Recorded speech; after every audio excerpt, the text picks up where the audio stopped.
तो now coming to practice and partner.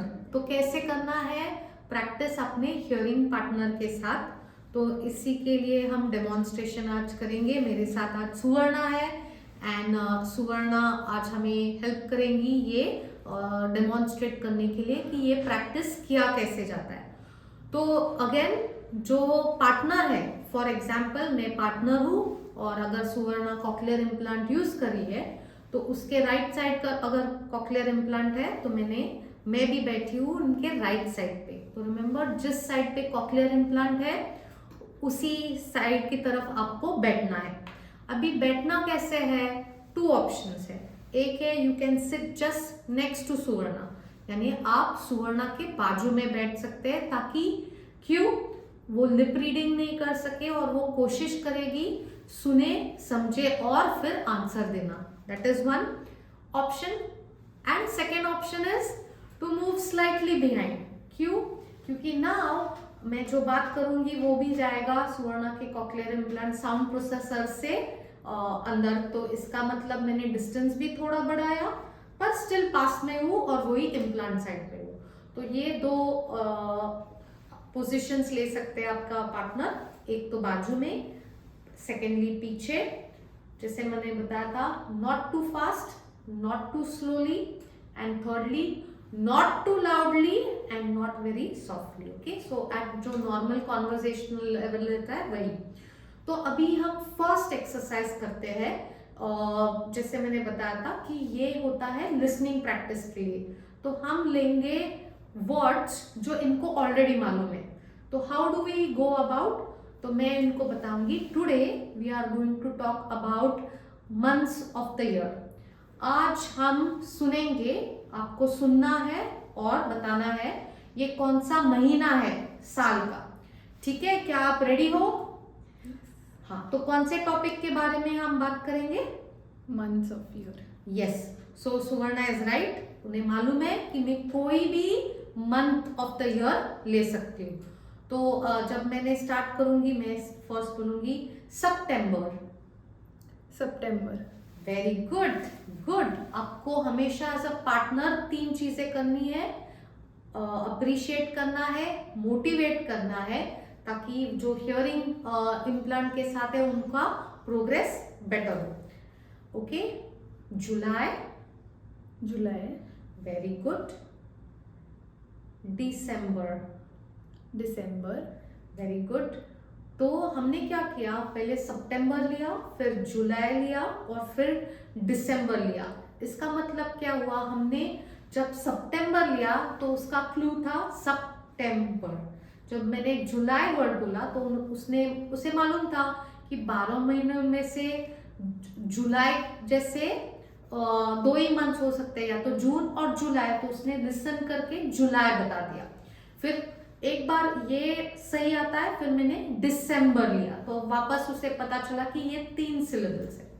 Okay, ऐसे आपको कंटिन्यू करना है, इनको अप्रिशिएट करना और इनके अचीवमेंट में हेल्प करना है। So listen again. अगस्त। अगस्त।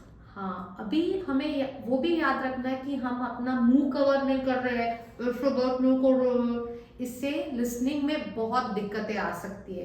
तो इसलिए कभी मुंह कवर नहीं करना है या ऐसे हाथ नहीं रखना है, ऐसे बात नहीं करना है, इससे साउंड क्वालिटी ठीक नहीं होगी। ओके, मार्च। क्या आपने मई कहा? नहीं, सुनो वापस। मार्च। मार्च। हाँ, अगर आपके हियरिंग पार्टनर को थोड़ी डिफिकल्टी आती है तो व्हाट आप क्या कर सकते हैं, फर्स्ट टाइम रिपीट करो, सेकेंड टाइम रिपीट कर सकते हैं। कभी कभी हो सकता है उनका ध्यान नहीं है तो थर्ड टाइम रिपीट कर सकते हैं। तो इसका मतलब आपको पेशेंस होना बहुत जरूरी होता है। और थर्ड, इनको फर्स्ट 2 टाइम्स में वो कोशिश कर रहे थे शायद ये मार्च है या मई है, ऐसे उनके माइंड में चालू होता है, तो कंफर्मेशन चाहिए होता है।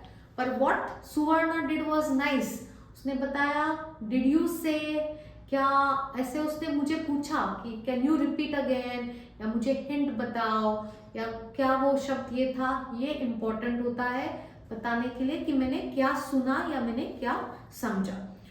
तो जैसे इनको हिंट देना है तो मैं बता सकती हूँ ये होली का महीना है, तो सुनो वापस, ये होली का महीना है, मार्च।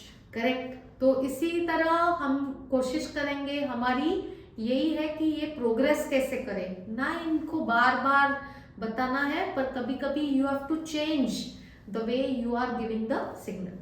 तो ये हो गया, मैंने जैसे बताया months of the year.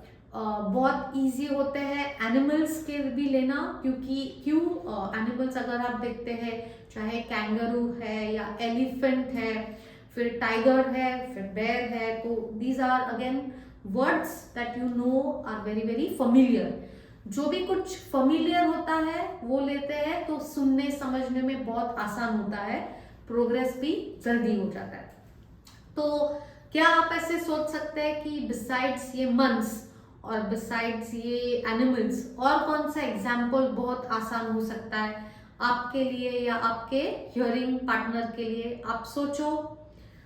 Yes, आप में से कोई बोल रहे हैं फ्रूट्स ले सकते हैं, क्योंकि फ्रूट्स चाहे वो हिंदी में बात करो अपने लोकल लैंग्वेज में या इंग्लिश में, you will get it right. तो कैसे ले सकते हैं, जैसे पाइनएप्पल हो गया, पाइनएप्पल, तो मुझे क्लू मिल गया कि ये लॉन्ग वर्ड है और मैंने सिर्फ एप्पल बोला तो पता चलता है कि ये सिर्फ 2 सिलेबल्स है। तो वैसे आप अपने लिस्ट बनाते जाओ, आपको मैं आज के लिए इजी कर रही हूँ, पर आप अपनी लिस्ट बना सकते हैं, जैसे मस्क मेलन, वाटरमेलन, फिर सुवर्णा सुन के बता सकती है दोनों में क्या फर्क है। छोटे वर्ड्स में हो गए कीवी, फिर पेर, लंबे वर्ड्स में हो गए पोमग्रेनेट या पपाया, फिर हो गया जैक फ्रूट, फिर कितने ड्रैगन फ्रूट, आजकल कितने फ्रूट्स आते हैं, you can make a very long list. और हमेशा आपको याद रखना है कि छोटे लिस्ट को धीरे धीरे बढ़ाते जाना है। क्यों? पहले इजी रहेगा और फिर थोड़ा थोड़ा थोड़ा थोड़ा हमें मजा कब आता है, जब थोड़ी टास्क डिफिकल्ट हो। बहुत आसान होता है तो बोलते हैं कि कितना इजी आपने ले लिया। तो हमेशा start easy and then go difficult. And अगर आप में से आपको लगता है बहुत ऑलरेडी एक्सपीरियंस है, ये तो आ रहा है, सब कुछ समझ रहे हैं, तो क्यों नहीं आप ये करो जब थोड़ी आवाज आसपास में चालू हो, जैसे कोई शोर बाजू में चालू हो, और वही आप अपने हियरिंग पार्टनर के साथ शोर में भी कर सकते हैं। पर ये कब होता है? एडवांस स्टेज में, एडवांस लेवल में। पर जैसे हमने आज के टॉपिक में डिस्कस किया है, वो रीडिंग लाउड भी है, वो भी आप ऐसे कर सकते हैं, पहले शांत वातावरण में कर सकते हैं, थोड़े शोर में भी कर सकते हैं। तो आपको प्रैक्टिस रहेगी कोई भी वातावरण के लिए, क्योंकि अल्टीमेटली आप ये वातावरण से रियल वर्ल्ड में भी जाने वाले हो, और वहां पे भी आपको जरूरी होगा ये सुनना और समझना। तो to wrap up this session, जैसे आपने देखा है, always have a partner that will be helpful. और ये एक्सरसाइज आपको ध्यान में रखना है, ये ऑब्जेक्टिव ऑफ द एक्सरसाइजेस कि प्रैक्टिस के टाइम हमने टॉपिक डिसाइड किया था। मैंने जैसे मंथ्स का टॉपिक लिया था, या कभी आप बैंक के वर्ड्स ले सकते हैं, एनिमल्स ले सकते हैं, ग्रोसरी के वर्ड्स ले सकते हैं, आप बिजनेस में हो तो बिजनेस के वर्ड्स ले सकते हो। और ये वर्ड्स थोड़े लंबे और थोड़े शॉर्ट होते हैं, तो उससे हियरिंग इम्प्लांट जो यूज करते हैं उनको इजी जाता है। ये उन्होंने पहले सुना हुआ है, हम जस्ट इनको प्रैक्टिस करवा रहे हैं कि आवाज कैसे अलग आ रही है, नहीं आ रही है, वो सुनो, समझो और हमें बताओ। So with that, thank you for joining us and thank you Suvarna, you are very good। हमें डेफिनेटली मालूम है कि ये देखने से आप भी अपने हियरिंग पार्टनर को बता सकते हैं कि चलो this is the right way of doing the right practice. So thank you for joining. अगर आपको कुछ भी क्वेश्चंस है, कमेंट्स है, आई एम श्योर अभी आपको क्यूरियोसिटी है कि और क्या आप कर सकते हैं, कैसे कर सकते हैं, कितना कर सकते हैं, इतने क्वेश्चंस होंगे। तो प्लीज हमें ये क्वेश्चंस पोस्ट करो, कमेंट डालो, और please refer to the resources. हम आपके साथ ये जो मटेरियल है कॉक्लियर ने स्पेसिफिकली आपके लिए बनाया है आपको के हेल्प के लिए, प्लीज रेफर टू दैट, ताकि हमारा PPP जो है that is positivity, practice and partner will help us become very very progressive with our cochlear implant. So thank you and see you in our next episode.